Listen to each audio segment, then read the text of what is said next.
Welcome back my YouTube channel sociology live study. और आज की क्लास में हम डिस्कस करेंगे बहुत ही महत्वपूर्ण टॉपिक, जो हम डाइवर्सिटी का जो यूनिट है जो उसको डिस्कस कर रहे हैं, उसी में है लिंग्विस्टिक डाइवर्सिटी इन इंडिया, अर्थात भारत में भाषाई विविधता। ये परीक्षा की दृष्टि से भी बहुत ज्यादा महत्वपूर्ण है और जनरल नॉलेज की दृष्टि से भी ये काफी महत्वपूर्ण चैप्टर है आपका। तो प्रिय विद्यार्थियों, आप जानते हो कि जो हमारा देश है वो भाषाओं के मामले में विविधताओं का एक अजायब घर कहा जाता है। क्यों? क्योंकि इतनी भाषाएं हमारे देश में है कि उन भाषाओं की सही मायने में तो एक सटीक गिनती अभी भी किसी के पास नहीं है। इतनी भाषाएं, इतनी बोलियां हमारे देश में बोली जाती हैं। कारण आपको पता होगा, इसे पिछली क्लासों में हम डिस्कस कर चुके हैं और कल की क्लास में जैसा मैंने आपको बताया था कि कई सारे शब्द ऐसे हैं जो हम हिंदी में हमने उनको पूरी तरीके से आत्मसात कर लिया, जबकि वो हिंदी भाषा के शब्द हैं ही नहीं। तो जिस समय हमारा देश आजाद हुआ और संविधान लागू हुआ, उस समय हमारे संविधान ने कितनी भाषाओं को अंगीकार किया था? उसमें 14 भाषाओं को अंगीकार किया था। 14 भाषाओं को मान्यता हमारे संविधान ने दी थी। उसमें जो प्रमुख भाषाएं थी उनमें असमिया, बंगला, गुजराती, हिंदी, कन्नड़, कश्मीरी, मलयालम, मराठी, उड़िया, पंजाबी, संस्कृत, तमिल, तेलुगु और उर्दू। ये 14 भाषाओं को मान्यता दी हमारे संविधान ने। एक और बड़ी इंटरेस्टिंग बात है इसमें कि जब 1961 और 1971 1961 और 1971 की जो जनगणना हमारे देश में हुई, तो उसमें 1652 भाषाओं का पता उसमें लगाया गया।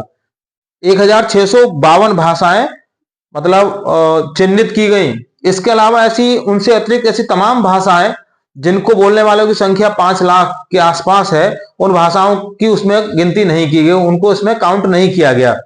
तो इस तरीके से हमारे देश में इतनी भाषाएं हैं, भाषाओं की इतनी विविधता है कि उन भाषाओं के बारे में यह कहा जाता है कि एक कोस पर पानी बदले और 2 कोस पर बाणी, अर्थात जो भाषा है वो हर 2 कोस पर बदल जाती है। तो इतनी भाषाई विविधता का ये देश है। तो जैसा मैंने आपको बताया कि संविधान ने 14 भाषाओं को अंगीकार किया।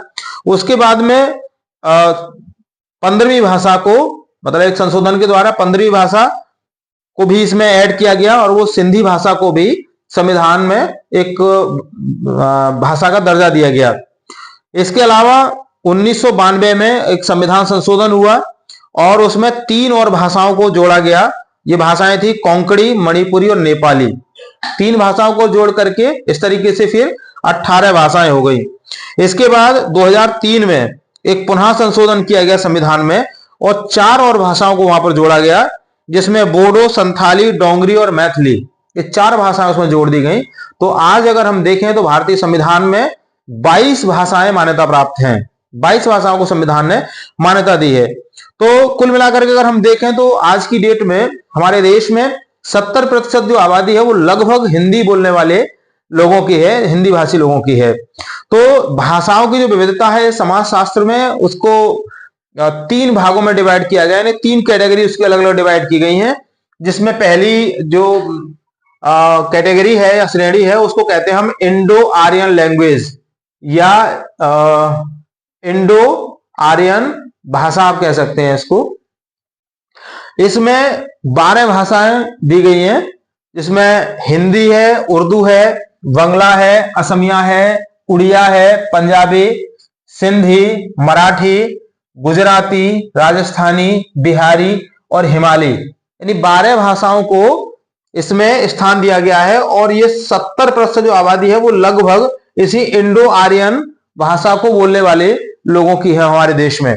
यहां पर ध्यान देने की बात यह है, जो सिंधी है उस सिंधी में 6 और छोटी छोटी भाषाएं उसमें इंक्लूड है। सिंधी में कौन सी? वो है सरेकी, बिकोली, थरेली, लासी, लाड़ी और कच्छी। ये 6 भाषाएं हैं और हैं जो सिंधी में मिलाकर के बोली जाती हैं। इसी तरीके से जैसे राजस्थानी है, बोलने को एक राजस्थानी भाषा बोली जाती है, लेकिन उस राजस्थानी भाषा में भी ये 4 भाषाएं और उसमें इंक्लूड हैं, जिसमें है मालवी, जयपुरी, मारवाड़ी और मेवाती, 4 भाषाएं उसमें हैं। तो इस तरीके से अगर हम इन और बाकी भाषाओं को देखें, हिंदी को भी अगर हम देखें तो इसमें भी आप पाएंगे कि पश्चिमी जो प्रांत है उसकी भाषा और पूर्वी प्रांत की भाषा, हिंदी में भी आपको अलग अलग भाषाएं देखने के लिए मिलेंगी। इसी तरीके से उर्दू को ये कहा जाता है कि उर्दू केवल मुसलमानों की जबान है, लेकिन ऐसा नहीं है। ये किसी समय हमारे पूरे हिंदुस्तान की एक भाषा रही है और ये साहित्य के मामले में बहुत ही रिच लैंग्वेज है, बड़ी धनी भाषा है ये। ऐसे ही बंगला को बोलने वाले वैसे तो बांग्लादेश में रहते हैं, लेकिन अगर आप देखेंगे तो पूरे देश में आपको जगह जगह बंगला बोलने वाले लोग मिल जाएंगे। बड़े बड़े लोग, बड़े बड़े साहित्यकार बंगला में हुए हैं।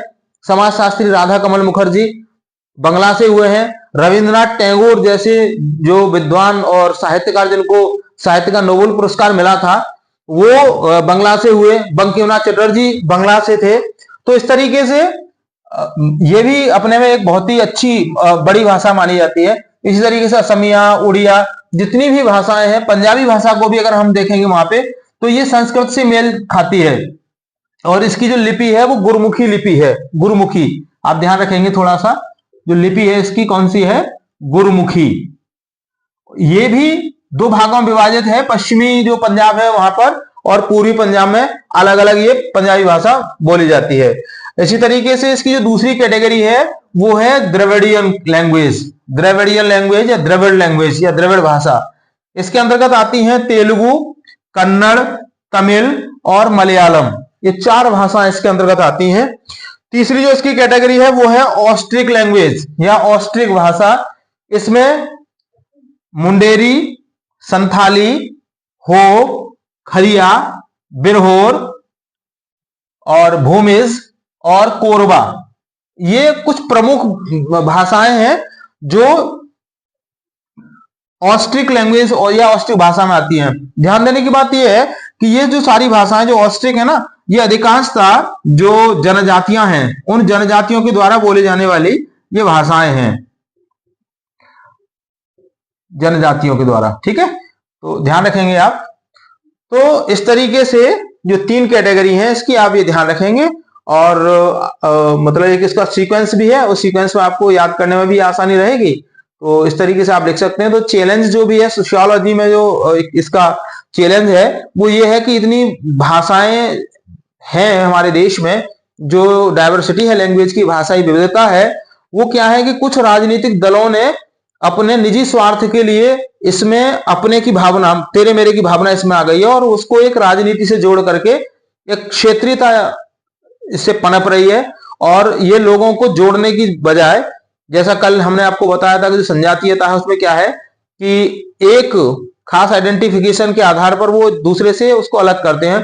तो एक भाषा बोलने वाले लोग दूसरे भाषा के लोगों से अपने को थोड़ा अलग कर लेते हैं और कभी कभी ये एक तनाव और झगड़े का कारण भी हमारे देश में बन जाता है। ऐसे कई सारे एग्जाम्पल हैं। तो फिर भी इतनी जो डायवर्सिटी है उसे होने के बाद भी हमारा जो देश है, हमारे उस देश में एकता पाई जाती है। तो आज की क्लास में विद्यार्थियों बस इतना ही। कोई क्वेरी है तो आप कमेंट बॉक्स में मुझे बता सकते हैं। मिलते हैं अगली क्लास में। जुड़ने के लिए थैंक यू। जय हिंद।